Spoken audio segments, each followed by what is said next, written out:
David Gilmour, the legendary guitarist and soul-stirring voice of Pink Floyd, has always been seen as the quiet force behind the chaos, the emotion behind the echo.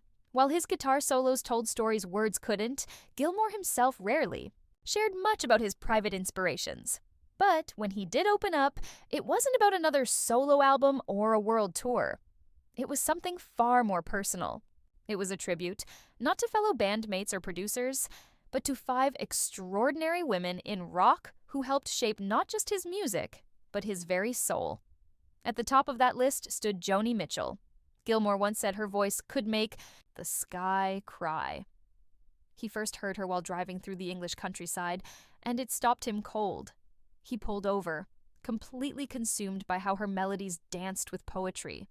Her emotional depth, her open tunings, they didn't just impress him, they felt like a mirror. When they met in the 70s at a backstage gathering, she performed an early version of Coyote. Gilmour said little. He didn't have to. The moment was etched into his memory forever.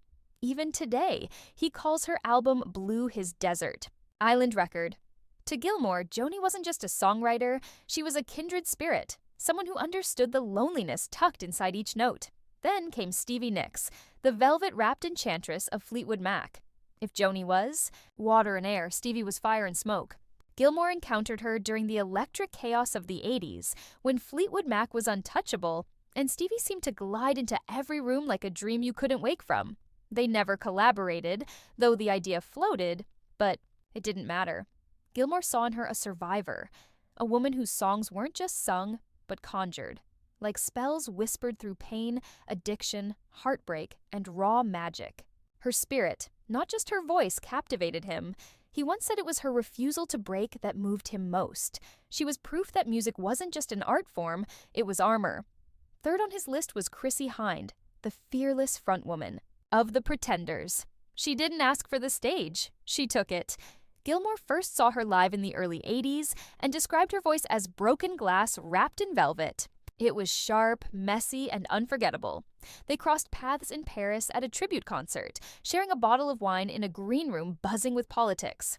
Where Gilmour was reserved, Chrissy was raw and unfiltered, but in that tension was a deep respect. Her music reminded him that rock was never meant to be perfect. It was meant to be dangerous. Her refusal to polish her pain brought Gilmour back to the primal roots of why he ever picked up a guitar.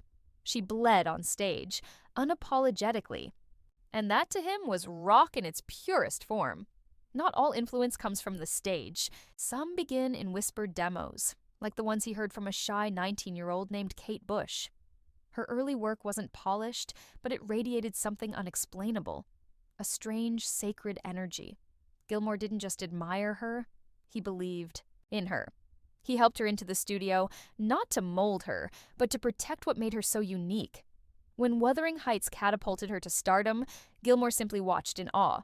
Kate Bush, to him, was beyond genre or style. She bent time and sound to her will. Her music reminded him that boundaries are illusions, and that the weirdest sounds can hold the deepest truths.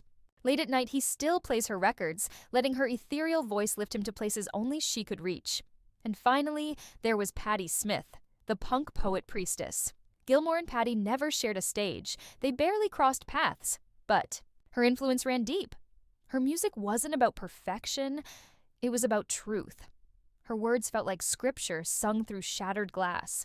During his most challenging seasons, Gilmour would return to her early records, not for inspiration, but for grounding. Patti made chaos feel sacred. She didn't perform, she summoned. Her rage, her stillness, her defiance, they weren't acts. They were revolutions.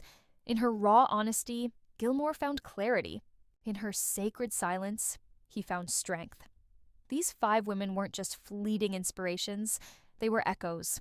Voices that sat with him through grief, transformation, and the loneliness that fame can bring.